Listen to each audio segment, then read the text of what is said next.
എനിക്ക് ആദ്യത്തെ ചോദ്യം തന്നെ സ്ട്രെയിറ്റ് ഫോർവേഡാണ് മാം. കേരളത്തിൻ്റെ ഈ ഒരു എന്താ പറയുക ഒരു ട്രെൻഡ് അനുസരിച്ച് ഇന്ന് ഏറ്റവും കൂടുതൽ കഴിഞ്ഞൊരു 3 മാസത്തിനുള്ളിൽ മാമിനെ വല്ലാണ്ട് ഡിസ്റ്റർബ് ചെയ്ത ഒരു ഡൊമസ്റ്റിക് വയലൻസ്, അതായത് കേരളത്തിൽ ഇത് നടക്കാൻ പാടില്ലായിരുന്നു എന്ന് മാം എന്ന് പറയുന്ന വളരെ മനുഷ്യസ്നേഹിയായിട്ടുള്ള ഒരു അമ്മയ്ക്ക്, ഒരു സ്ത്രീക്ക് തോന്നിയ ഒരു ഡൊമസ്റ്റിക് വയലൻസ്.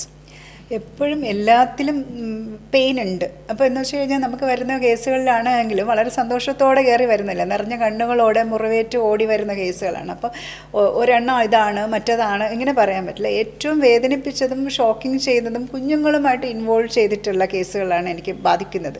എന്ന് വെച്ചാൽ ഒന്നുകിൽ കുഞ്ഞുങ്ങളെ ടോർച്ചർ ചെയ്യുന്നത്. ഇപ്പം നമ്മൾ എൻ്റെ കേസ് അല്ലെങ്കിൽ പോലും ഇപ്പം നടന്ന 1.5 വയസ്സുള്ള ആ കുഞ്ഞിന് അതിൻ്റെ ആദ്യത്തെ മാരേജിൽ വന്ന കുട്ടിയാണ്.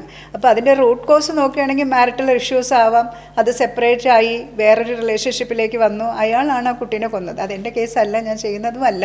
ഈവൻ ദോ ഇങ്ങനത്തെ കേസുകളുണ്ടല്ലോ, ആ കേസിന് ശേഷം എനിക്ക് കുറച്ച് ദിവസം ഉറങ്ങാൻ പറ്റില്ല. ഞാൻ ബാഡായിട്ടുള്ള എന്ന് വെച്ചാൽ ഓഫീസിലേ എനിക്ക് ഇത് കേട്ട് വരുന്നു, പിന്നെ ന്യൂസും കൂടെ വരുമ്പോഴേക്ക്